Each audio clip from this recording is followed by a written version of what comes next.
Now give the floor to Her Excellency Ms. Olta Xhaçka, Minister for Europe and Foreign Affairs of Albania.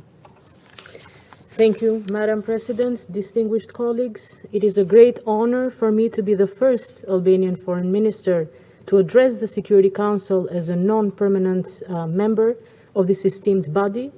But what makes this occasion really special for me and for my country is the issue we are addressing today, women, peace and security, an issue that is the top priority of Albania's agenda for the coming 2 years.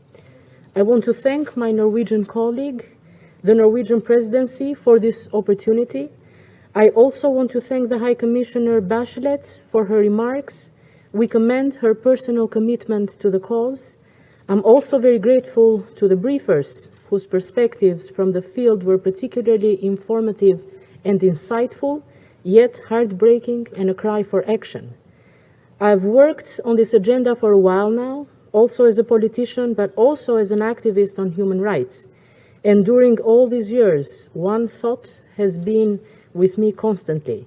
How is it possible that women still have to fight for something as basic as equality, for the same rights as the other half of the population, men? It is perplexing, in fact, that even in our day and age, equality of rights, of representation, of education, of opportunity cannot be taken for granted if you are a woman. Or more to the point of this debate, that the right to participate in building and maintaining peace and security cannot be taken for granted if you are a woman. It is a sad truth of history, but it is a sad truth of our day and age too, that while men do most of the actual fighting, women often bear the brunt of it. I say this not as some cliché-sounding slogan. I say this as a lesson that we Albanians have learned from our very recent history.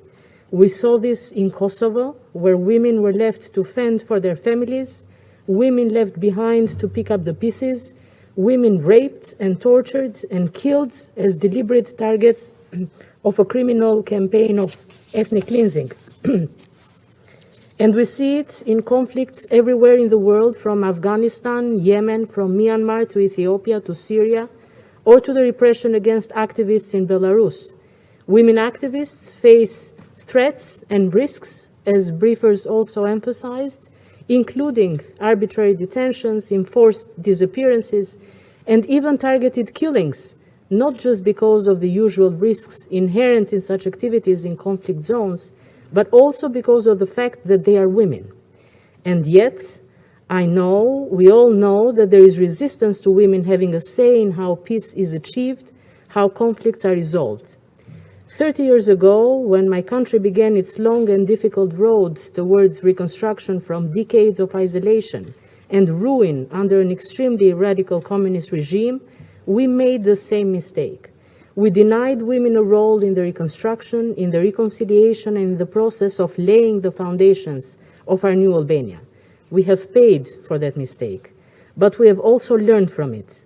I am proud that now gender equality is a high priority for the Albanian government, not just in words and policy, but also in actions and concrete achievements. Albania currently ranks among the top 5 gender-balanced governments in the world, with 75% of ministerial posts held by women, a similar percentage of senior and mid-level executive posts, as well as some of the key highest public positions, including independent institutions, agencies, departments in key areas of the state, are also held by women. We have benefited, the whole country has benefited. That is why we decided to make women, peace and security our top priority. It is in this spirit that we joined Norway, the UAE and Niger in the statement of shared commitments to make women, peace and security a top priority during our respective Security Council presidencies.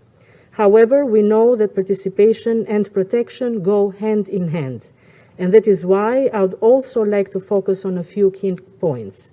First, support and resource relevant to UN entities to provide all necessary protection and support to women human rights defenders, peace builders, and civil society representatives at risk of harm, including those that have briefed the Security Council or otherwise engaged with the UN system.